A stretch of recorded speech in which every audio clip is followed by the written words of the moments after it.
এবারের ঈদেও নতুন নোটে থাকছে শেখ মুজিবুর রহমানের ছবি এবং সাবেক গভর্নর আব্দুর রৌফ তালুকদারের স্বাক্ষর।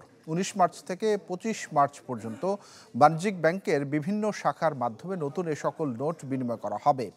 বাংলাদেশ ব্যাংকের মুখপাত্র বলেন, ঈদুল ফিতরের ২১১ কোটি টাকার নতুন নোট বাজারে ছাড়া হবে। বাণিজ্যিক ব্যাংকের ৮০টি শাখার মাধ্যমে ৫, ২০ এবং ৫০ টাকার নতুন নোট বিনিময়ের ব্যবস্থা থাকবে।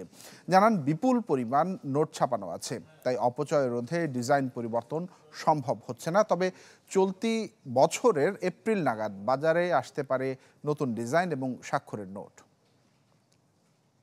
বর্তমানে যে নোটগুলি প্রচলন আছে সেই ডিজাইনের নোটই আবার ছাড়া হচ্ছে, কিন্তু সামনে যেগুলো ছাড়বো সেগুলো নতুন ফরম্যাটে ছাড়বো।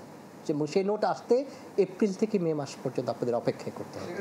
এপ্রিল মেতে যেগুলো আসবে এখন যেমন ছবি আছে সেখানে ছবি থাকবে না।